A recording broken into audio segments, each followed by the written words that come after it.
All right, hello everybody and welcome. We are so grateful. We had almost 200 people RSVP'd. We have about 226 online. We are so grateful that all of you have taken the time to celebrate this new program with us, and so welcome. My name is Sonali Shukla-McDermott. I am currently serving as the chair of the Environmental Studies Department. And I'm going to give us a little overview of what we can expect in the next hour and a half. And I want to start with a tiny bit of environmental studies history. Environmental studies has been a program for a long time, and in 2014 we departmentalized. And part of the intent was to integrate knowledge and approaches from across the social sciences, natural sciences, and humanities to address the most important and pressing questions of the environment and our rapidly changing relationships to it. Now, over the last 3 to 5 years, we have experienced really rapid growth. We have gone from something like 7 to 8 FTE to now 19 full-time faculty. We have moved into a brand new, gorgeous space. We launched a PhD program, and some of our students are here this evening. And that augments a growing undergraduate program in environmental studies, and I think I can very safely say a first pioneering master's and minor program in animal studies, probably in the country. If not, I'll just say the world, and we can move forward that way. So this is all to say that we have actually nearly 100 people working across the department right now, including research staff. And one particular area of growth that has been relatively organic, no pun intended, is in food and land use systems. And so we have many faculty working on food systems related questions, particularly at the intersection with public health and animal studies. And just as a quick word, as a colleague, Dale, reminded us, NYU has a really fun history in recognizing food as this vast, expansive, cross-cutting area of work. Our food studies department was one of the first in the country in Steinhardt to actually formalize this as an area of scholarship. But from an environmental studies perspective, food and the environment are inextricably linked. And this linkage is also a really crucial means by which we relate to the non-human world. Our current global food system is arguably the leading driver of planetary change, not just climate change, but land use change, biodiversity loss, water overuse, nutrient exceedances, and novel concerns like pesticides and herbicides. Although we produce more calories than ever before, our food system also is introducing a host of new public health concerns and disruptions. I also have to underscore that our modern food system exerts a vast toll on non-human lives, both those who are directly farmed and those who are caught up in the way that we produce our food. At the same time, our food systems are highly vulnerable to global change, environmental and otherwise, and this challenges our ability to nourish and feed the world. ES faculty, researchers, and students, along with our expansive collaborative networks, are working hard to better understand how we can find opportunities to jointly address these urgent challenges. And this new program will help to boost those efforts. And Jeff, my colleague, will introduce that in just a minute. So this is the context in which you are entering. And right now, I have to say that nobody ever does anything alone. We have not done this alone. And so a few thank yous are in order. First, to our amazing center staff, if you could raise your hands in the back and around, thank you so much. And to our center's director, Jeff Sebo, for pulling so much of this together, and our faculty. We also want to give a heartfelt, really heartfelt thank you to those of you who have helped us launch the vision for animal studies here at NYU, starting from 2010 onwards. So with wholehearted founding support, David Wolfson, Brad Goldberg, along with some amazing faculty members, Yuna Chowdhury, I'm not sure if she's here tonight, Colin Jerolmack sitting here, Jennifer Jacquet, Dale Jameson, and a vast amount of others who've supported and funded our development since then. Also a special thank you to Dale Jameson and Tyler Volk, along with Colin and some others in this room for, let's say, building a somewhat unified theory of ES, environmental studies practice, at least in our department. And I wish I could say Dale is basking in the Californian warmth right now, but unfortunately he is under the weather, and Jeff will introduce a recorded message from him shortly. And last but not least, to our deans. And firstly, to Ann Morning, James Weldon Johnson Professor of Sociology, one of our biggest cheerleaders for the department and patient guide to the blindsided woman who shows up in her office every Monday saying, I don't know what to do. So thank you so much, Ann, for all of your support. And before he left, our former dean, Antonio Merlo, who found a way to bankroll our current stage of development. And really fun, our newest interim dean of arts and science, Michael Peruganen, who I will invite in just a second to come up and say a few words with us. Michael is a Silver Professor of Biology and has been on that faculty since 2006. He also served as the Arts and Science Dean of Sciences for 7 years prior to that, and has served as a co-director of the NYU Center and the Abu Dhabi Center for Genomics and Systems Biology. But I think the most fun for this crowd, I could go on and on about Michael, but he's a plant evolutionary biologist whose work really revolves around looking at plant adaptation. And in particular for this crowd, Michael's work has had a fascination and focus with rice. And rice is a supercritical crop, directly feeding billions of people around the world and close to my own research heart. So with that, Michael, I will invite you up to say a few words to kick us off. Thank you very much, Sonali. So Sonali and I go a long way. So when she came here at NYU, I was so excited to meet her because we do share a research interest in the intersection of rice and climate change. And we've always been threatening to collaborate since then, but we've never managed to do it. One day, Sonali, we're going to be able to do that. But thank you, Sonali, and thank you. Greetings, everyone. It's great to see a packed crowd so interested in this, a very important topic. So I'm delighted to be here today for this public launch of the Food Impact Program, and it's really an initiative that has real potential for convening and informing really a global conversation on one of the critical issues that face the world today, and in meeting the world's food needs as well as training the next generation of researchers and scholars that build on today's advances and will be the leaders for tomorrow. So I don't have to probably convince this crowd about the complexity of issues that surround food, both the supply of food, food insecurity, but even things like, as our department here is so well known, the ethics of food and the ethics surrounding that. One of the things that I do know is that the study of food and food systems is truly an interdisciplinary undertaking, one that intersects biology, the environment, climate, ethics, public health, and so many others. It's really one of those areas where you really need kind of an all-world view in trying to understand what is pretty much the foundation of the survival of humanity going forward. And of course, it is an area that has not only impact on the ground, but also policy impact that could help inform how we think about developing new food systems for the future. As Sonali mentioned, this is also work that's very close to my heart. She mentions my work on rice. Many of you may know, or many of you may not know, but my work really these days is focused on the origin and evolution of food crops and their adaptation to the climate. And in my work, I've always known that in order to do this work, I was not going to be stuck in the Genome Center doing the work just alone in genomics. So I collaborate with climatologists, I collaborate with archaeologists, I collaborate with food practitioners in trying to understand the evolution of the crops that I work on. Just recently, actually a month ago, so maybe I can count myself as one of you, I published my first paper in an environmental journal. So I was a co-author on a paper that just got published in Communications, Earth and the Environment.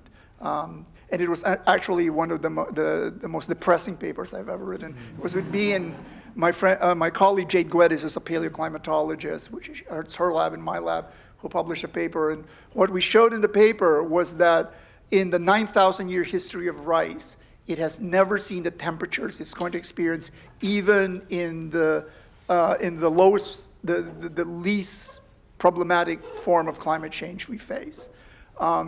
Basically, we think that in 50 years, the current crop of rice will not be able to survive India and Southeast Asia, which are the rice baskets of the world. They're the ones that are major exporters. The thermal niche of rice will need to change in order to be able to grow in those current rice growing areas. Actually, it is one of the most depressing papers I've ever written, but it was also the product of this kind of intersection, trying to understand this food crop from a variety of different angles. If you read the paper, there's climatology in there, there's archaeology, there's genetics to try to understand these issues. And we will continue to work on this and other issues, and I look forward to talk, and I know that in environmental studies, this is an area of great interest as well, and I hope to continue to work with you in advancing that. That's all to say that I'm really, really proud of environmental studies in the department. It's really, truly an interdisciplinary department, one we strive to have here at NYU Arts and Science. For too long, we have been siloed in different departments. And in environmental studies, it's showing the way of how we can bring people from a variety of different points of view and areas together to work on common problems that are important to us. So I think you inspire all of us to envision what a department, a broad department in the academy should look like, what NYU should look like.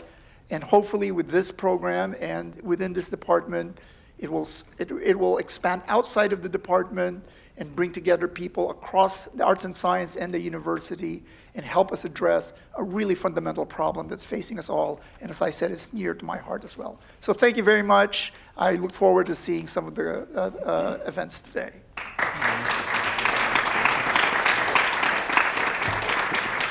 And now we'd like to introduce our center's director and my colleague, Jeff Sebo. Please.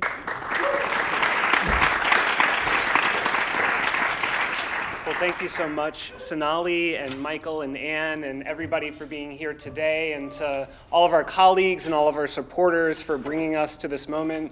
My name is Jeff Sebo. I direct the centers in our department, the Center for Environmental and Animal Protection and the Center for Mind, Ethics, and Policy. And we, of course, are here today to celebrate the launch of the Food Impact Program, which will be housed in the Center for Environmental and Animal Protection.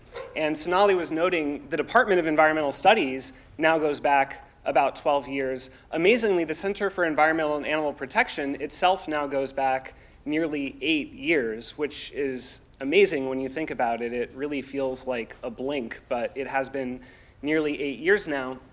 It was founded in 2018 with a $5 million endowment, and Dale Jamieson is the founding director, Jennifer Jacquet is the founding deputy director. And CEEP was founded as, and it remains today, a research center that examines important issues at the intersection of environmental and animal protection, which for much of our work since we have been founded has meant a lot of research about agriculture and conservation, because these are two issues where environmental and animal issues come together at scale. On the agricultural side, because of the effects that agriculture has on animal welfare and public health and the climate, and on the conservation side, because of the effects that conservation and its opposite has on wild animal welfare and biodiversity and the climate. And we have done some amazing research and are incredibly proud of our research that has advanced understanding, research that has informed policy, and yet our ability to do our best work has been limited, both because our research budget has been limited and because we have had no budget whatsoever in this center for broader activities like outreach, like events, like field building, like early career support, awards, fellowships. With the launch of the Food Impact Program and a $3.75 million gift to support the first 5 years of our activity, we now have resources for that work on the agricultural side. We have more resources for our research, and we now have budgets for outreach and events like this one here today, field building, early career support, awards, fellowships. And that is going to supercharge our work and improve our ability to advance understanding of the impacts that food systems are having on animal welfare and public health and the climate, and pathways towards food system transformation through informational policies and financial policies and regulatory policies and just transition policies, much as the founding of the Wild Animal Welfare Program in 2023 has done on the conservation side of our work.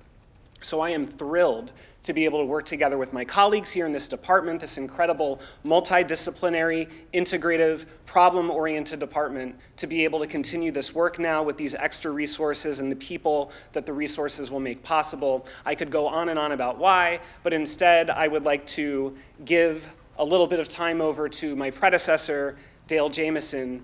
Dale is my mentor, one of my best friends, a founder of this department, founder of NYU Animal Studies, founder of NYU Environmental Studies, founder of the Center for Environmental and Animal Protection, responsible for my career. I know many other people would say the same here today, and so it is my honor. I wish I could introduce him in person, but at the very least to introduce a brief video where he can offer some remarks about the launch of this program. Hello, my name is Dale Jamieson, and I am Professor Emeritus of Environmental Studies and Philosophy. I was one of the founders of the Environmental Studies program and the Animal Studies Initiative, which have evolved into the amazing array of programs, centers, and initiatives that are part of the Department of Environmental Studies. I can't tell you how disappointed I am that I can't share this wonderful occasion with you and my colleagues who have worked so hard and given so much to launch the Food Impacts Program.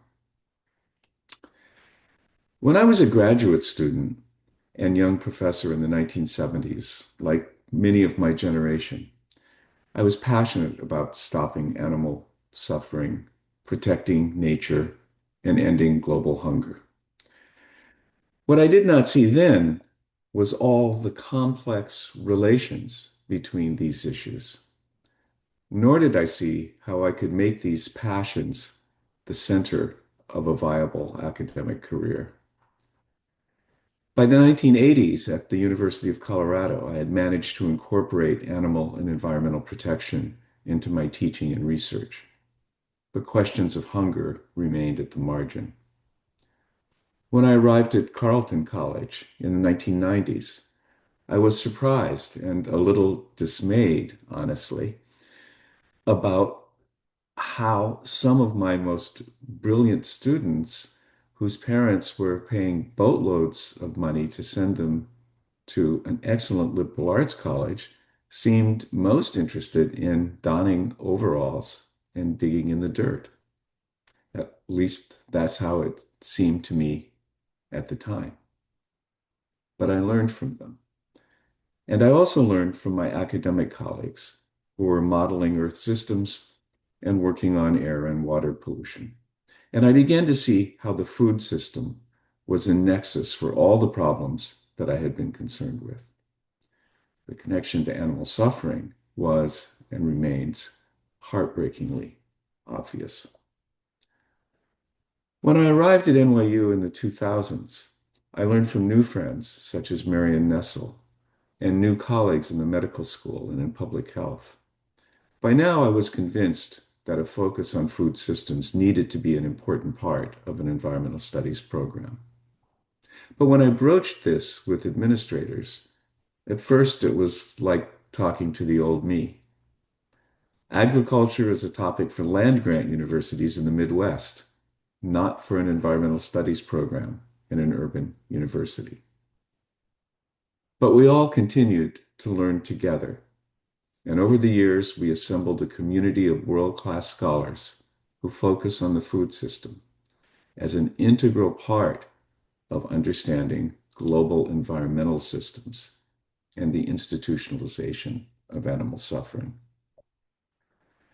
One of the barriers that we have all had to break through is that food often seems too mundane to be the object of academic study, and food systems too remote and abstract to really get your arms around. I think that the integrated, problem-oriented, interdisciplinary approach that we have brought to environmental studies at NYU has provided a powerful tool for overcoming this barrier. I am especially pleased that the Food Impact Program is housed in the Center for Environmental and Animal Protection, which we founded in 2018 with the encouragement, help, and support of some of the people in this room. Since its inception, SEEP has taken agriculture as a main focus. But with the creation of the Food Impact Program, we can take our research activities to a new level. And by hosting talks, workshops, conferences, and other events, and engaging directly with the public and decision makers at companies and governments, we can grow our contributions towards creating more humane, healthful, and sustainable food systems. In closing, I want to say again how much I regret not being with you today in person, and to thank you for your support for our work that has brought us all to this moment.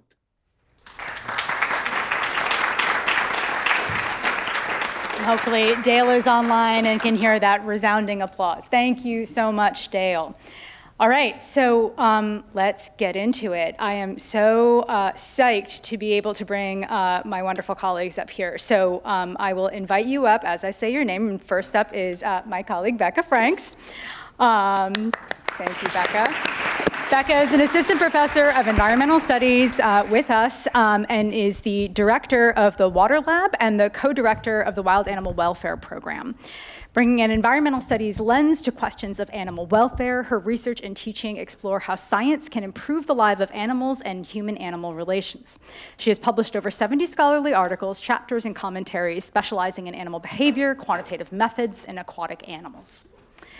I would next like to invite my colleague Chris Schlottman, please, up, who is a clinical professor and associate chair and the director of our undergraduate program.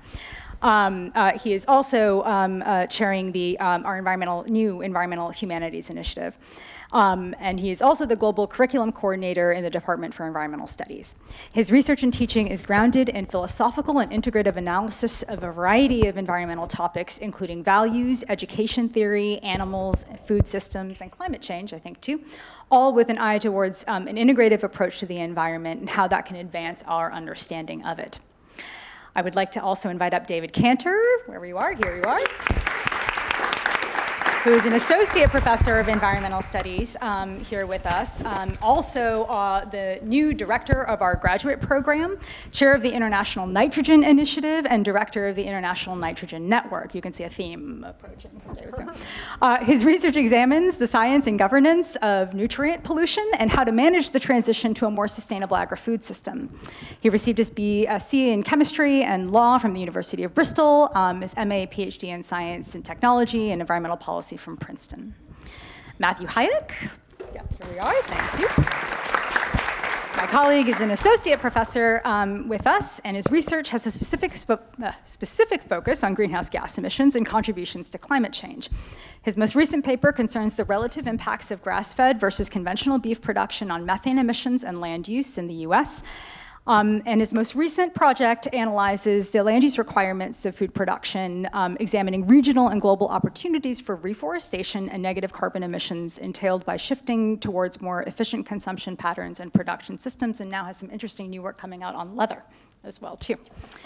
And with that, I think we have our panel assembled, and Jeff, I think, will now volley a round of questions out. Thank you, yeah. Great. All right, thank you, Sonali. So to give you a sense of how everything will go from here, I will open up the discussion by asking a couple of questions to each of our panelists, and that will give us a sense of the breadth and the depth of the work that we can do on animals and public health and the environment and the humanities and the social sciences and the natural sciences. And then we will also have time for audience discussion. So as we start talking about these issues, please do be thinking about what questions, what ideas you want to bring into the conversation, and then we should have a decent amount of time to hear from you as well. So with that in mind, I can start by asking Becca a question. People rightly have largely focused on the effects of terrestrial animal production on animals and health and the environment. Of course, we also need to be thinking about the effects of aquatic animal production. And so I wonder if you can open up the discussion by saying a little bit about how terrestrial production systems compare to aquatic production systems and what types of risks and harms we might be missing in aquatic production systems. Sure. Okay. Can you hear me all? Okay, great. Thanks so much for this wonderful introduction, and thank you for all being here. It's really invigorating to see so many people interested in this important topic. So in terms of comparing terrestrial animal agriculture to, or just terrestrial agriculture, let's start there, to aquaculture. I mean, a main difference is that aquaculture happens in the water with aquatic animals. And then what's happened recently is there's been a massive expansion, a dramatic expansion of aquaculture, and there's probably some similarities to the terrestrial expansion in various ways, but one real difference is the switch from hunting and gathering to, localized production systems that are more and more under human control. That switch to agriculture happened heterogeneously around the planet at thousands of years ago over a long period of time. And what we're seeing in aquaculture is this switch is happening sort of everywhere all at once, sort of globally speaking. So we went from almost no farming of aquatic animals just a couple decades ago to now this massive expansion where we're farming animals and plants on a scale that is matching now the food fish supply that's coming from the ocean. So the hunting of fishes in the oceans, that now is shifting. So we're in the middle of this major shift in how we produce aquatic animals on the planet. So that's like a dramatic difference that we're seeing. And then in terms of the stakes for animal welfare as an animal welfare scientist, we're now looking at a similar number of animals. So in terrestrial animal agriculture, you have about 70 billion individuals every year. In aquaculture, that expansion is entailing the production of about 100 billion fishes and many, many more billion individuals if you're thinking about invertebrates as well. So that's actually a similarity that we're starting to see across the two. And then for those individual animals in the aquaculture system, they're actually cognitively and psychologically and behaviorally and socially, we're discovering more and more similar to what we find on land. So there was this great paper that came out in the prestigious journal Current Biology last week that sort of made the rounds about Veronica the cow, who learned how to use a tool to scratch herself and use the tool flexibly in different sorts of ways. And the authors point out that this is sort of remarkable because it shows cognitive flexibility, it shows innovation. And we know that certain species of fish also use tools. They engage in complex social interactions, they form social ties, they form interspecies relationships, they have aesthetic preferences, they have preferences and motivations beyond just food and safety, for exploration, for curiosity, for having choice in their lives. So they have these really incredibly rich and meaningful lives that are now being put into these production systems. And one final similarity that I'll mention, and was actually very interestingly pointed out in this article in Current Biology, that we tend to underestimate the cognitive capacity of terrestrial farmed animals, and that part of the reason that we have this blind spot is because the main place that we see them are in intensive production systems where they don't even have a chance to do something like learn how to use a tool. So that absence of evidence that they can do these things is really a product of how we're treating them and causing a misestimation of what is actually at stake for the animals in these production systems. And the same thing is happening, obviously, as well with aquatic animals, where there's a general tendency to imagine them as being, inferior and less sophisticated. But the more we learn about this vast, diverse array of species that are involved in these production systems, the more we're learning that they have complex and rich lives. They're just being not seen. It's not a matter of it not being there, it's a matter of how hard we're looking. So we don't know actually fully what's at stake and are currently underestimating it. Great. Thank you so much, Becca. Matthew, along the similar lines, even when we talk about terrestrial agriculture, industrial agriculture, animal agriculture, we can often paper over differences between different types of terrestrial systems, including intensive systems and large-scale extensive systems. So I was wondering if you could say a little bit about the differences between intensive animal agriculture, large-scale, extensive animal agriculture, and the distinctive kinds of impacts they can have and the tensions and trade-offs that exist between them. Yeah, thanks, Jeff. So, I am coming through here. There's this idea about how we produce our meat and dairy, and the most sustainable and ethical way to do that is a really contentious topic. And almost every student that I talk to who comes through our program, or people who go into food studies, or even folks who go to some of the agronomy programs in Midwestern land-grant universities that Dale was referring to earlier, all come with different conceptions of intensive industrial farming is really good because it allows us to maximize productivity, or we need to move towards organic and free-range production because that has so many hidden costs, including poor animal welfare and nutrient runoff and pesticide use and a whole bunch of other issues. And something that I've seen since about 2018 when I did that article on what it would look like for land and climate if we were to shift in the US from feedlot or factory farmed industrial finished beef towards entirely grass-fed beef, is that there's actually a number of issues and concerns that both sides are right about in their own way, and that folks are talking past each other a little bit. And I think what I'm hoping to do, and a number of us are hoping to do, is reconcile some of those tensions about our future visions of food systems. So to be really concrete, if we were to shift entirely towards grass-fed beef, it would actually take more land than we have in the entire country, provided we were still eating the amount of beef that Americans on average eat today. Maybe here in New York City, that's a little less than, in Iowa or Texas, for instance. But there's just not really a land base to do that sustainably. But we've also lost so much in the shift towards those intensive confined feedlot operations that can have 100,000 cattle over several acres, because all of that concentrated manure creates local air pollution that actually causes lung cancer and asthma. It causes runoff into local waterways that can cause a number of sickness and ecosystem issues.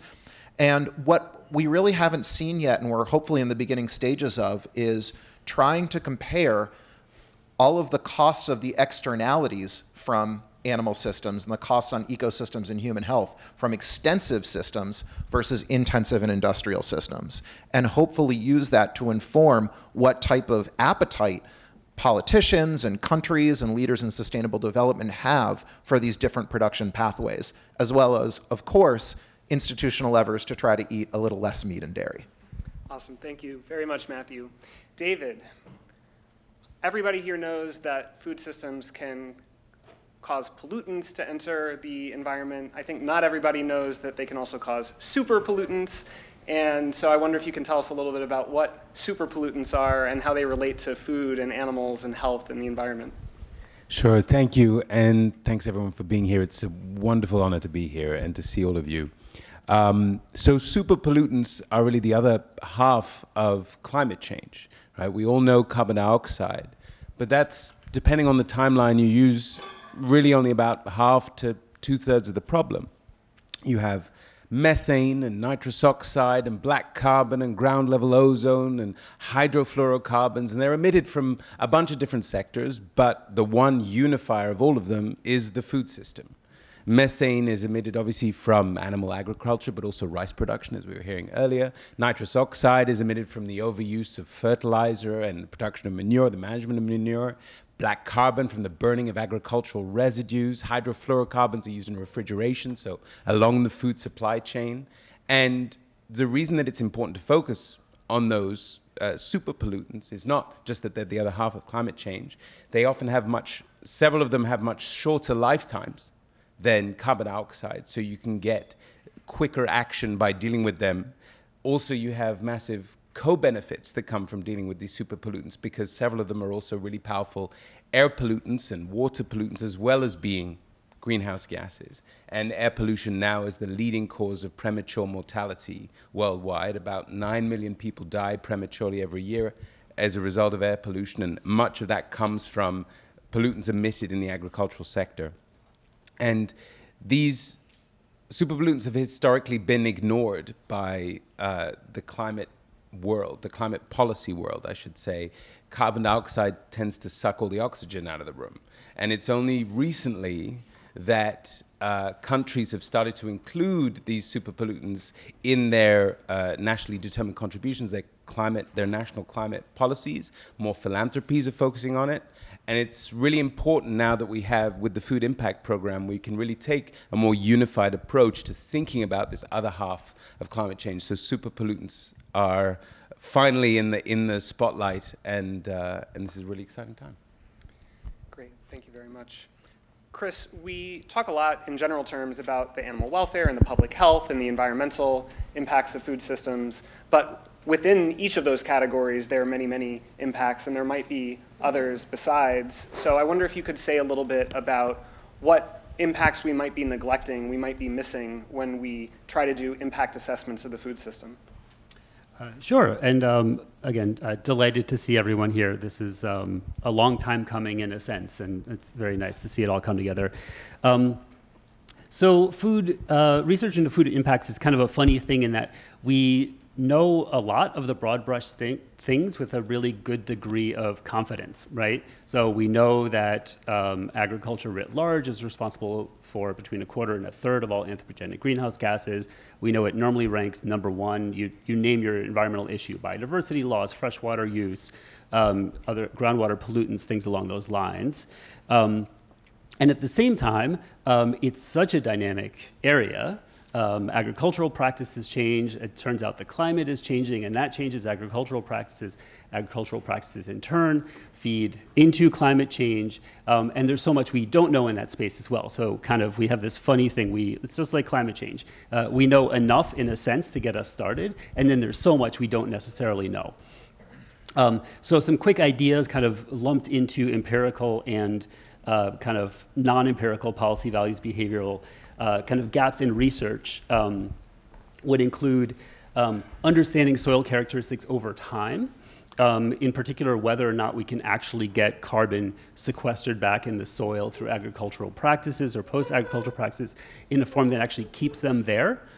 People telling you stories about this one magic thing you buy on late night TV that will somehow kind of get that carbon back in that soil and stay there forever. We don't know that, and there's a lot of reason to be suspicious of that. So there's a lot of work that has to be done in that area. And then there's priority areas like Dean Peruginu was talking about. Rice is a staple crop. It's the primary source of calories for billions of people. Unfortunately, emits a lot of David's super pollutants, methane. And so that's not going to be a food we're going to substitute, but hopefully we can do something to figure out how to reduce the kind of methane burden from rice, which is really the only non-animal-based food product that has these super high emissions in these secondary greenhouse gases.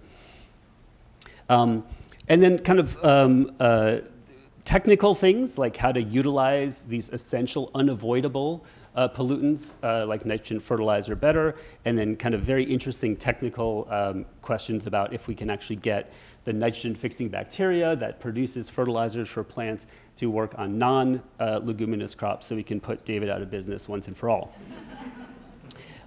In kind of a policy, values, behavior, so a non-technical, non-empirical kind of space, I do think there's a tremendous amount of really hard work to be done on our relationship to domesticated environments. We work a lot on how to think of kind of traditional wilderness and nature, how to live in a healthy form in heavily domesticated places like urban areas. And ag is this kind of funny space where basically we think of it as a resource to be extracted, and we see what we do to that agricultural land. And when you keep in mind that that agricultural land is by far the biggest form of land that humans interact with, right? Orders of magnitude more agricultural land than urbanized land and stuff like that. It's just a massive deficit in how we think about this space. There are very challenging philosophical issues there about indirect values and stuff like that, but I think it's important to kind of focus on that. And one last kind of meta thing to say is that food is a particularly rich and important, but also difficult thing to think clearly about, because it touches everything. It is personal, it's cultural, it's developmental, like think about food. It's pretty meaningful to a lot of people. And so it's very difficult to be just like coldly impersonal about it. It's kind of tone deaf to just say everyone should do this thing that I think they should do, right? And so our blinders, our filters, our ideologies, our short-sightedness, all that stuff comes to the fore with food. And something that a program like this is kind of capable of doing, that of course it should do, is to be really mindful of that stuff so we can maybe think a little more clearly about identifying that problem and then figuring out those next steps. Great, thank you, Chris. David, when we are being cold and calculating and impersonal and doing science, what role can scientific impact assessments play in policy conversations, if any at all? So scientific assessments are really important because they are, and they're most well known, the ones you've probably heard of, the Intergovernmental Panel on Climate Change, for example, right? These are reports where it's really the only way that the scientific community speaks with one voice and one clear message about here's what we know. And at their best, they can provide a indisputable and foundational bedrock of knowledge that then form a springboard for everything from civil society campaigns to, hopefully, ambitious policy action, right? But we as a community, and this is where FIP is really important, so I'm not sure if everyone's familiar with the acronym FIP, Food Impact Program, is really important, is that we need to be ready, because sometimes these assessments are already in place, like the IPCC, but there was one, for example, that I was involved in just over a year ago. I co-chaired the Global Nitrous Oxide Assessment, which came out from the UN Environment Program and the Food and Agriculture Organization of the UN. That assessment would never have happened had Russia not invaded Ukraine. Because Russia, at the time, was the world's largest exporter of nitrogen fertilizer, also one of the world's largest exporters of natural gas, which is one of the most important feedstocks in producing fertilizer. And so suddenly, overnight, fertilizer prices tripled. And the US government at the time was then very concerned for their farmers about, do we both bolster domestic production? Can we also maybe make fertilizer use more sustainable? And they decided that a useful tool for that, to kind of bring public awareness and get other countries on board, would be a global assessment. And normally these assessments take years to do, and they're really annoying as a scientific person to do it. We had essentially 4 months to put this together because I was asked in March of 2024 to co-chair it, and they wanted it done before the election, and which we did, and then we launched it at COP and MOP and all these things. And obviously, I think it did a good job at really raising awareness. There are more NDCs now that have nitrous oxide in them, much more than before.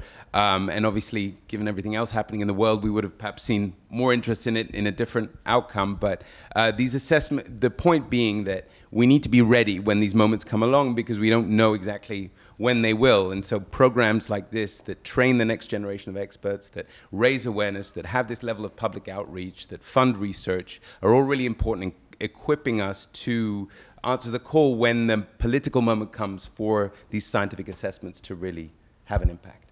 Great, thank you. Now, Matthew, even though we know so much about the impacts of food systems, even though we still have a lot to learn, still regulation is not doing its job, is not effective enough. So what are the loopholes or bottlenecks that stand in the way of effective regulation, and how can they be overcome? Yeah, one of the biggest loopholes that I'll start with in the United States. And there are a whole bunch of impacts of agriculture and animal agriculture specifically. So right now I'm going to try to condition most of that conversation on greenhouse gas emissions and climate change. But of course, there are so many concerns and parallel conversations that deviate in slightly different ways, with biodiversity loss, water pollution, freshwater withdrawal, all of which, their own special attention needs to be paid to. But conditioning on climate change just for a bit, the emissions, including air pollution and greenhouse gas emissions of animal agriculture, are largely unregulated both in the United States and in most countries that are creating these nationally determined contributions to the Paris Agreement and trying to fight climate change. And that really needs to go better addressed, including better tools for farmers to mop up some of the greenhouse gas emissions they emit, and for food corporations to help finance some of those solutions as well, who are profiting off of those animal products.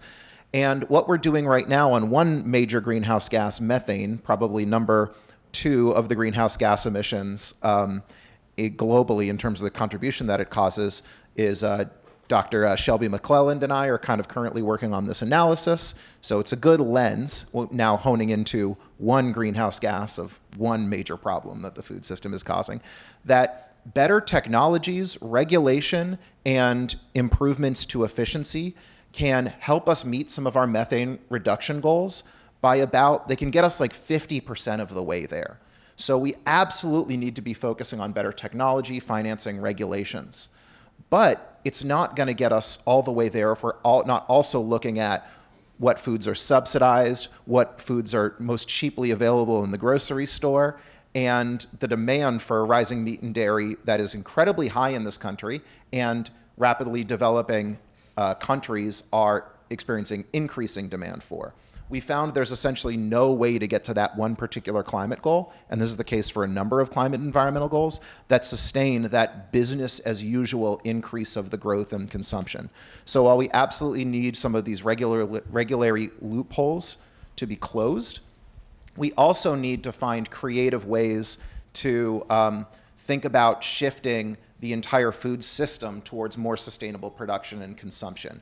And echoing David's and some other remarks about what I think we can accomplish in the Food Impact Program is, dietary change is going to change a lot of decision makers and politicians off. And I think there's a role for taking the opportunity for the better regulation or for the technology intervention and say, yeah, now might be a really good time to do this, or here are some of the trade-offs, while also being incredibly consistent and persistent that these are just one solution that needs to be experienced in a wider portfolio that will finally get us to some of those climate mitigation targets and other environmental targets that we badly need to meet. Thank you. Becca, what policy tools might be helpful on the aquaculture side? Yeah, so I think if we're thinking about interventions that we can make, one of the great things about this program is just thinking about all of these different sectors at the same time, or all the different stakeholders at the same time. So thinking about, the environment, human health, and animals in the same conversation, in the same research, in the same sort of discussion. And so this sort of like one health approach is going to be useful for aquaculture, just like it will be useful for terrestrial systems. And it can identify places where all of the arrows are pointing in the same direction. It can identify places where something that's good for the environment might be bad for animals or bad for public health, but then at least we can have that conversation holistically rather than an atomized way. With these things that are interconnected in dynamic ways. So I think that that's definitely true for both systems. In addition to that, we're also looking at this dramatic expansion of aquaculture is not just in terms of production tonnage and individuals, as I mentioned, but also an expansion of types of production. So we have a picture up here. We're expanding out into the ocean with farming of aquatic animals, and also the number of species that are involved. So in terrestrial systems, there's maybe about 20, almost all of those individual animals are chickens. In aquaculture, there's literally orders of magnitude more species that are involved. So we have more than 450 different species that have come in and out of aquaculture, and it creates a whole suite of other problems because each of those species has unique needs, just like the needs of a chicken is different than the needs of a cow, is different than the needs of an elephant. We're not farming elephants, but we're farming the equivalent animals in aquaculture with, farming, for example, Atlantic halibut who can live for up to 100 years or longer and go on these massive migrations in the North seamounts of the Atlantic. So thinking about that distinct problem in aquaculture requires additional unique policy responses. So one of the projects that I've worked on with our colleague Jennifer Jacquette is to look at preemptive bans to sort of try to halt that diversification and expansion. So this, what we worked on together was this idea that we shouldn't be farming octopuses. We're not currently farming them, but people are trying to farm them. And once they're farmed and you have those path dependencies built in, you have the infrastructure, you have the economies, you have the jobs, it's very hard to undo. And instead, if we start thinking about just not going there and trying to make more judicious choices about how to invest in our future, can benefit all three. It can benefit the environment, it can benefit human health, and importantly, it can benefit animals as well. So I think that's super important. And I'll just add, if I can, take just one more second. I think we need these policy sort of top-down tools, but we also need to start thinking about grassroots, sort of bottom-up community building, thinking about animals differently, including them in our communities, seeing them as individuals with social ties that form relationships across species boundaries and are possible to form relationships with ourselves. So I have also a line of work showing that, fish are all different kinds of fish live in these incredible multi-species communities. And they also are interested in getting to know humans as well. And so I think that there's an obligation to sort of try to understand these animals as individuals as well as these sort of global problems. Great, thank you. And then the final question before we open it up to discussion with everybody. Chris, earlier you rightly emphasized that sometimes we can simplistically, reductively think that this is a matter of collecting evidence, collecting arguments, considering price, taste, and convenience, and then we can arrive at the ideal food system and everyone will magically line up behind it, when in reality it also touches identity and culture and religion and all of these messy or more dynamic features of our lives. So in addition to talking about what kinds of policies would be ideal, and following on what Becca said just now about grassroots community-based work, what can we do to advance public understanding of these issues, and what kinds of new stories can we tell about food in order to make progress in that area?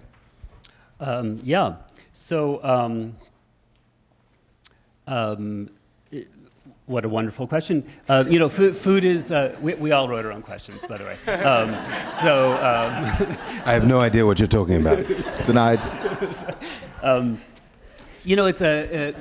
Food is, again, it's kind of like double-edged sword in that so many people care so much about it, but caring about something is not necessarily particularly well aligned with understanding it, right? And so one of the things that many of the people in this room kind of feel responsible for is kind of working with that intrinsic motivation and then kind of sculpting it and directing it in a form that's more compatible with the best empirical evidence, ethical arguments, et cetera, working with that. And so, there's a huge amount of kind of basic illiteracy when it comes to food, and that is because of some of the reasons I mentioned before, kind of it's personal, it's embedded in culture and stuff like that. It's also a space that is really vulnerable to kind of ideological takes. We know there are tens of billions of dollars in marketing going on in this space. That's also going to kind of change how we think about things and in most cases distort them. And so kind of within that literacy space, there's a couple things that I think are worth pursuing. One would be working with existing values. Not too many people want animals to suffer and to trash nature. They might not be entirely in control of these decisions. They might not be connecting all the dots. They might not be fully aware, right? Those are kind of areas where you say, oh, look, you love your dog. You want there to be nature in the future. Let's have a conversation about how that interfaces with our food systems right now. You might not be fully aware. It has to be done very carefully, obviously, but that's kind of one path. I kind of thought about these two buckets to put this next kind of thing about literacy in. One is to recognize the generalizations that are accurate. So that feeding food to animals and machines is wasteful. Wasting food is wasteful and actually have a second life with the methane coming out of landfills, so it's doubly wasteful from a climate perspective. And that human behavior can change. Often people kind of pitch some solution to a food problem and they say, we can't do that because we can't ask people what to eat. And I'm just thinking to myself, the only thing true in human history is that people eat something different every year. Right? It's incredibly dynamic. Of course, the levers and how it changes, that's the hard stuff. But to kind of pre-decide that it's rigid or something like that itself is a commitment, and we should take a step back and really be curious about whether or not that's fully accurate.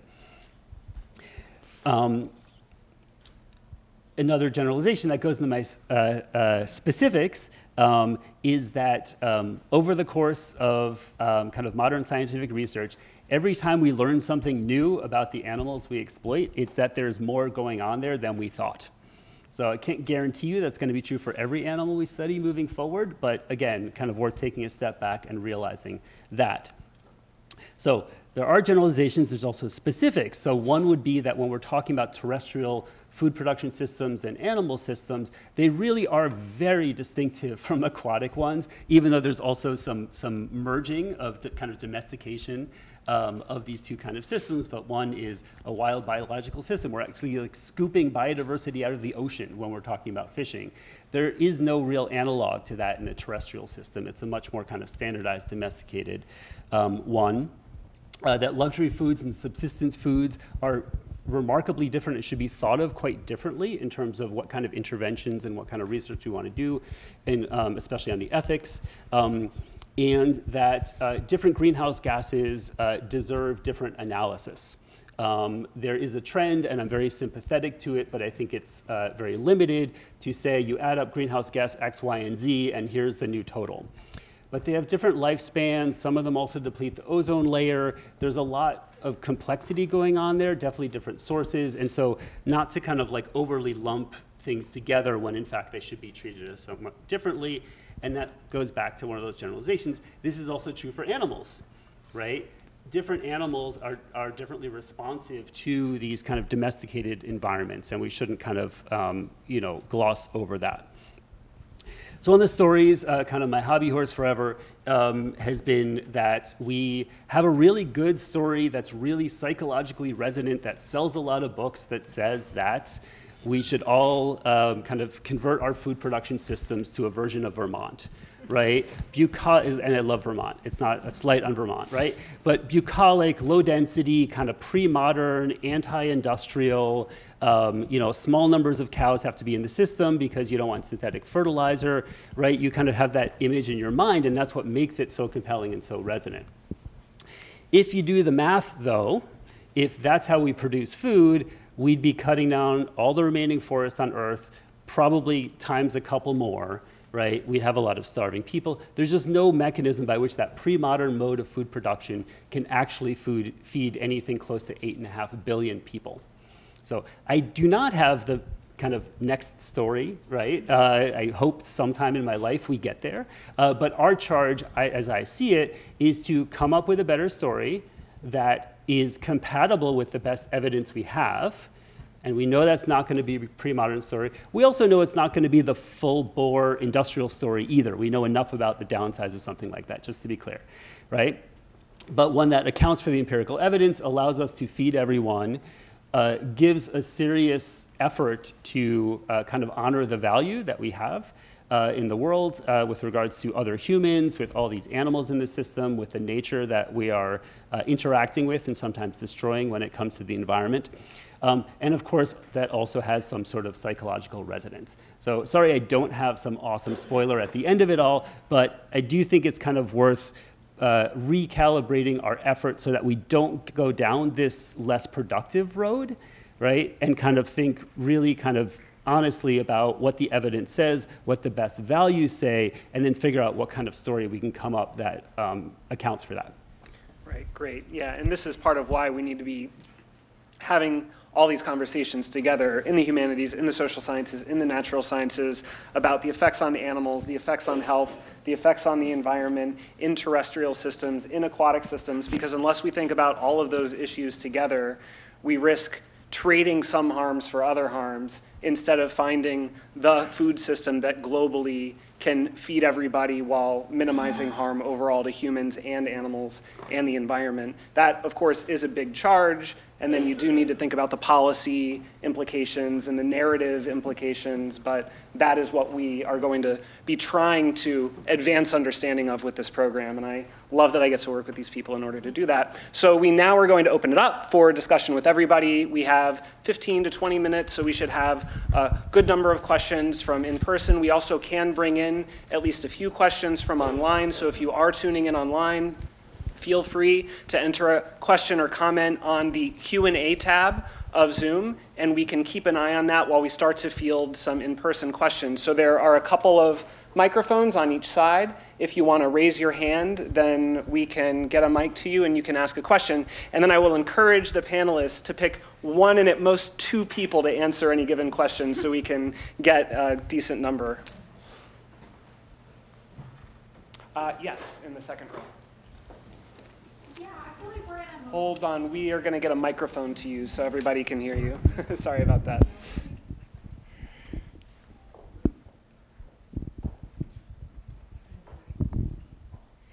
I feel like we're in a moment where it is easy to feel disillusioned by what we see politically in terms of its effect on the environment, the shuttering of the EPA office focusing on environmental racism, the new guidelines when it comes to what we should be eating, launched just a couple weeks ago. So what do you think, like, let's say a new administration were to take over tomorrow, what are your ideas for the most utilitarian policy goals that should kind of be at the front part of the burner for doing the most good in terms of building a better food system? I will call on you if you don't. Sure. If you don't, go for it. A little more challenging. We didn't Yes. think of any of these. Yeah. Thanks, Gunita, for your contribution. I mean, it's really hard to snap back out of the moment that we're in. I think part of the reason that we're all struggling. And so much of the environmental work that I'm involved in, a number of folks in the department are involved in, is actually litigation to just kind of stem against this tide. But that litigation is kind of coming from the same set of empirics and in some cases value systems, because no one is truly objective, including natural scientists, to try to move the food system towards regulating the externalities of the current industrial system and doing the things that are compatible with a climate future. You know, beyond an administration, it's just really hard to get the Americans who are currently eating a lot of meat to want to eat a little less of it. But that being said, there's not a reason that we can't really pick something at the edges. So one suggestion that I would have is to, you know, try to solve these revolving door issues that are happening at the USDA. You know, and within the HHS and a number of our other public health institutions. And I think that integrating some of our agricultural organizations to actually try to separate, you know, the USDA, for instance, has a charge of protecting agricultural markets at the same time as it protects environment and human health. So trying to institutionally separate some of those motivations, that split incentive, would begin to start to address some of the issues. And I think that those decisions can be made tangibly in terms of who is placed in those administrative roles. And then maybe Congress could do something as well. That'd be crazy. And then, David, do you want to do one more quick response? Yeah. Sure. And I think more generally, you know, something I think a lot about is that almost all environmental policy in the agricultural sector, and this is not just in the United States, this is in pretty much every country in the world, is focused almost exclusively on the farmer, right? How can we get farmers to change their behavior? We either try to incentivize them to do the right thing, penalize them doing the wrong thing. That's a huge regulatory burden that we impose on them, which has manifested very recently in farmer protests around the world. And one of the key, I think, fallacies in that is also that it assumes farmers have a lot more agency and autonomy than they actually have, when they're incredibly constrained in the food system. They have very limited choice in terms of they are price takers on the inputs they buy and how much they can sell their products. And there are actors and forces and institutions beyond the farm, whether they be fertilizer companies, whether they be banks and insurance companies, whether they be multinational supermarkets, that have a huge amount of influence over what happens on the farm. So I think one innovation that needs to happen in how we govern the food system is to think more broadly when we think about food system governance and include these other actors in food system governance. And that will also share this regulatory burden across other actors that have a lot more power in how our food system works. Do we have, right here in the front row? Thank you, Audrey. Yeah. Hi, fantastic panel so far. Question about seafood industry. short and long term, what would be, like, through education and influence, what would you see as like a goal, short and long term, to reduce the consumption of seafood by X% in the next 10 years, 20%? In the next 20 years, like, what is the goal maybe from your perspective? And as the appetite for seafood continues to grow, particularly I read a few years ago that like China has now developed an appetite for raw fish, right, which isn't really common in their diet. How does that impact the global footprint? Yeah, thanks so much. Well, okay, so, one thing is that we don't eat a lot of seafood in the US. And as Chris was talking about, these are deeply cultural issues. So it's inevitably going to be culture specific, whatever kind of responses are going to happen. In the US, I think it would be a much easier shift than it would be in like Portugal, for example. But I do think that like one of the issues that we're facing, there's a big blind spot in terms of how we think, like even the word seafood, that is like lumping together, like you can get the chicken, you can get the pork, or you can get the seafood. And it's like the chicken and the pork, that's fairly like narrow resolution. Seafood, it's like, that's thousands of different species that we're talking about. So like trying to bring a little bit more granularity in general into our thinking, into our language around that, and really starting to actually understand how different species, like different species of fish are incredibly different from each other. Like I indicated, the Atlantic halibut live incredibly long lives. You have freshwater fishes that have tight-knit family groups that raise their young and like do parental care.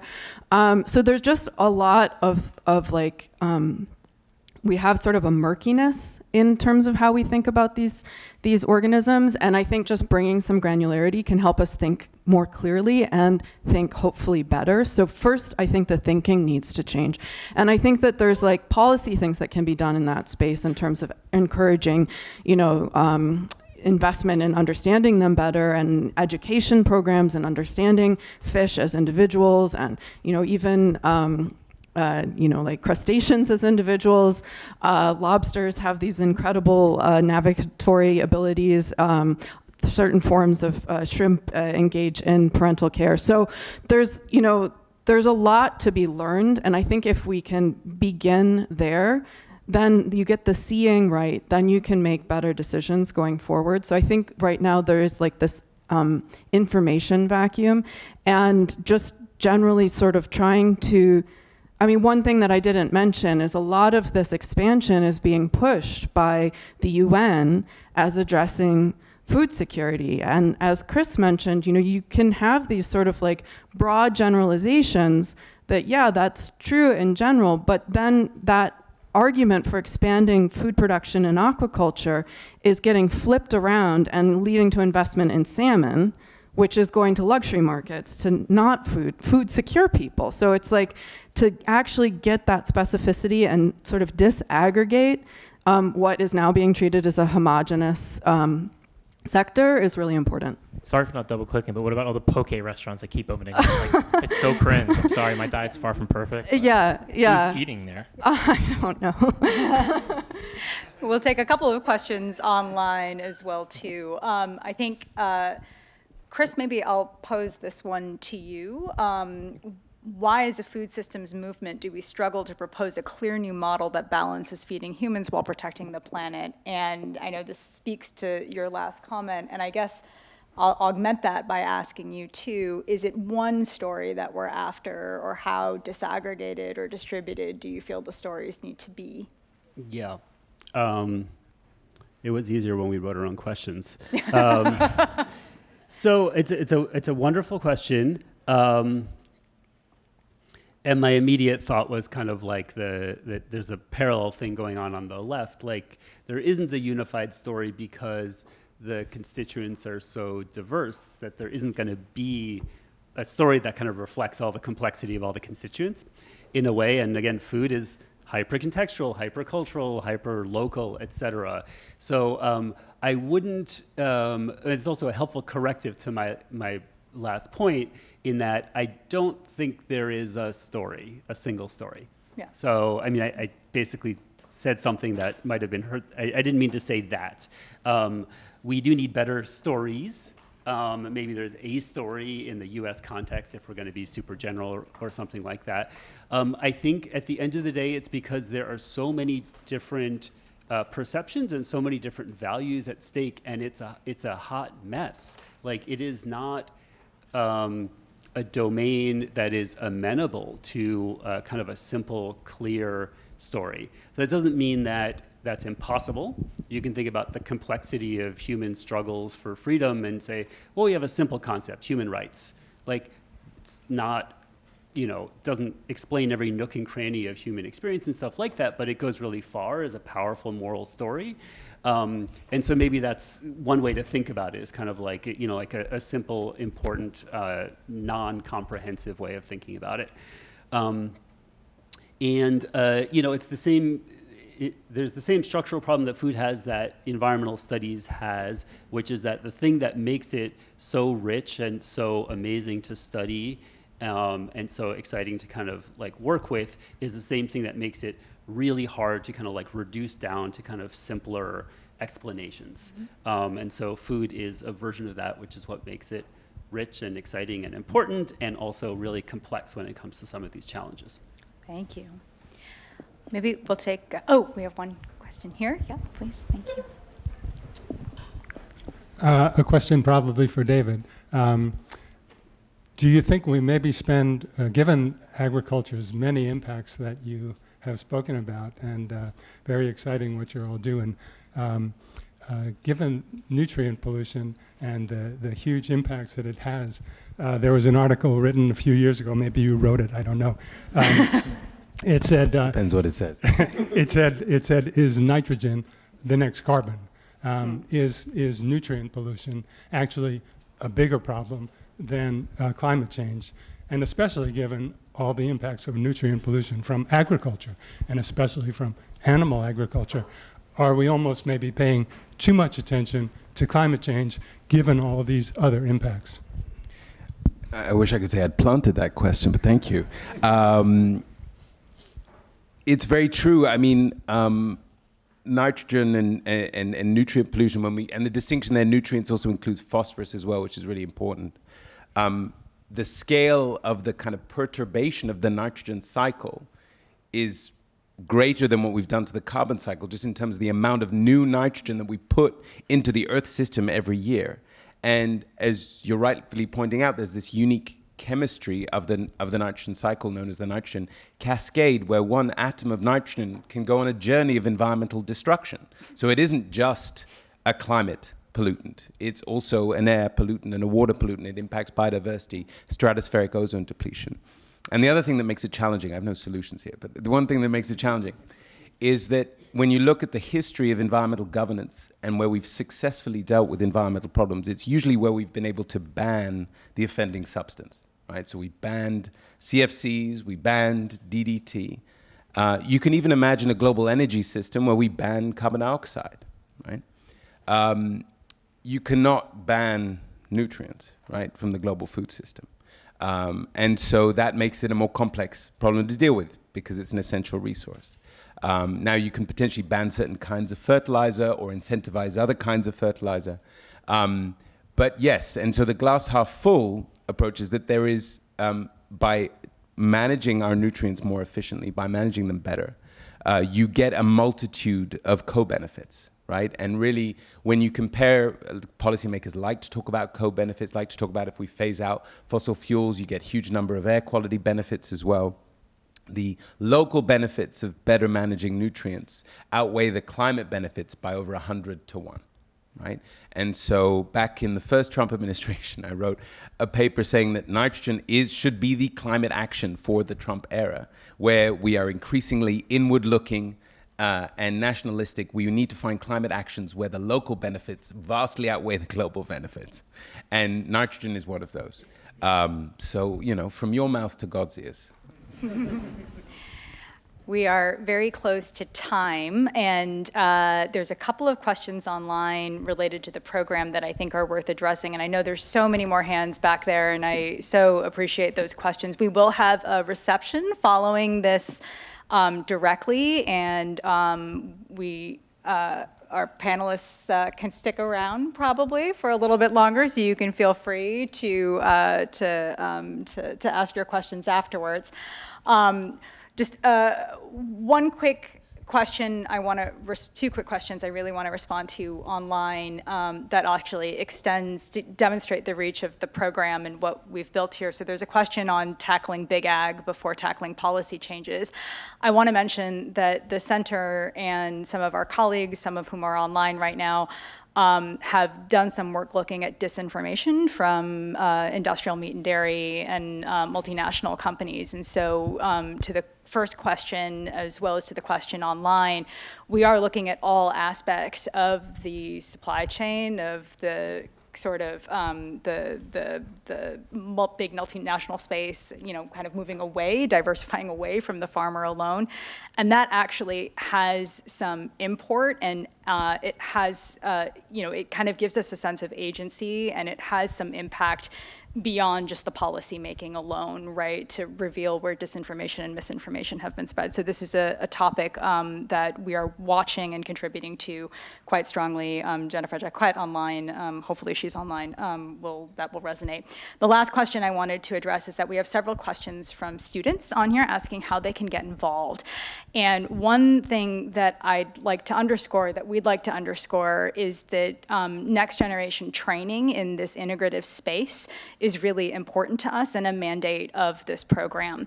So I think the best thing that I can offer you, because there will be more to come, is to keep watch of our web pages and websites and sign up for our email listservs, because we will be putting out strategic calls that students can surely get involved with. And before we break, I'll pass it on to Jeff to see if he wants to say one more thing about that. Just a quick note that the Food Impact website is foodimpact.org. We were so happy we were able to get that. foodimpact.org. You can also check out the website for its host center, the Center for Environmental and Animal Protection, at enviroanimal.org. enviroanimal.org. And if you sign up for the mailing list there, you can stay in the loop about events and opportunities, ways for students and community members to get involved.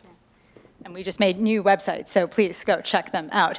Well, thank you all. This turnout has been amazing, and we have seen so many familiar faces, so your continued support of what we're trying to do is we are just immensely, immensely grateful. Thank you to our panelists and to the faculty and all of you writ large, and please join us for some wonderful food.